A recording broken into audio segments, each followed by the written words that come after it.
আপনারা কি জানেন আজ থেকে 200 বছরের আগের এই দোতলা মাটির ঘরের আজ ইতিহাসের ইতি টানতে যাচ্ছে। আমার মায়ের উদর থেকে মাটিতে যখন পড়েছি এই ঘরের ভিতরেই, এই বাড়িতেই আমার জন্ম। আপনারা দেখছেন ঐতিহ্য টেলিভিশন। এই ঘরের প্রকৃত মালিক ছিল উদয় ভৌমিক। উদয় ভৌমিক বার্মার রেঙ্গুন থেকে কাঠ এনে এই ঘর নির্মাণ করেছেন। তারা এই মুলুকের জমিদার ছিলেন। উদয় ভৌমিকের ছেলে অশ্বিনী ভূঁইয়া, কামিনী ভূঁইয়া, রেবতী ভূঁইয়া, তারা খুব প্রসিদ্ধ ব্যক্তি ছিলেন। দেশ বিভাজনের পর 1963 সালের প্রথম ভাগে আমরা এসেছিলাম এই বাড়িতে। এটা দোতলা মাটির ঘর।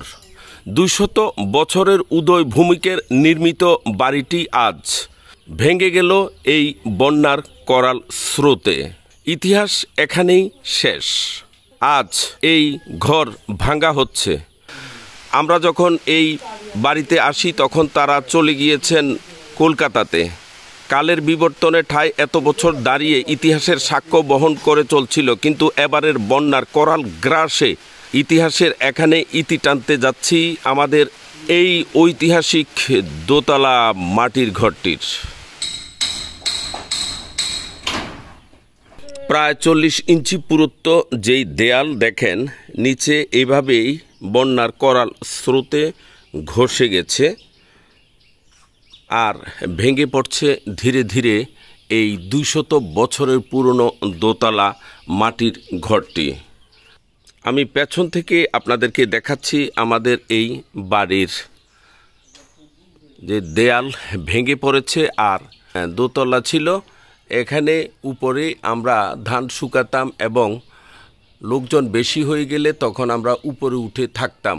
এই ঐতিহ্যবাহী রেবতী ভূঁইয়া, অশ্বিনী ভূঁইয়া ও কামিনী ভূঁইয়াদের নির্মিত বাড়ির আজ এখানেই ইতিহাসের ইতি টানতে যাচ্ছি আমরা আমাদের পুরনো মাটির দোতলা এই ঘরের। আমাদের এই বাড়ির পেছনের অংশ থেকে ভিডিও করে আমি আপনাদেরকে দেখাচ্ছি যে সে আমলের মানুষ কত মজবুত করে এই মাটির ঘরগুলো নির্মাণ করে থাকে। প্রতিটা ভীম যেন লোহার ভীমের চেয়েও শক্ত। এই কাঠগুলো তৎকালীন বার্মার রেঙ্গুন থেকে এনে নাকি এই ঘর নির্মাণ করেছে, এমনটাই আমরা আমাদের পূর্বপুরুষের কাছ থেকে জানতে পেরেছি।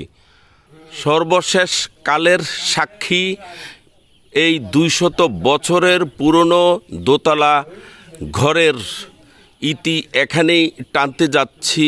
এবারের বন্যার করাল গ্রাসে এইসব ঐতিহাসিক পুরনো বাড়িঘরগুলো নিয়ে গেছে, ইতিহাসকে শেষ করে গেছে। মানব সভ্যতার জগতে আমাদের এলাকায় এত বড় প্লাবন হয়নি যেটা এবার হয়েছে, আমরা মুরব্বীদের কাছ থেকে শুনতে পেরেছি। বর্তমান ফেনী জেলার ফুলগাজী উপজেলার মুন্সিরহাট ইউনিয়নের কালিকাপুর গ্রামের এই দোতলা মাটির ঘরের সামনে থেকে আমি জহিরুল ইসলাম জাহাঙ্গীর আপনাদের সবাইকে জানাই অনেক অনেক শুভেচ্ছা। ইতিহাস, ঐতিহ্য, শিল্প, সাহিত্য ও সংস্কৃতির ধারক ঐতিহ্য টেলিভিশন।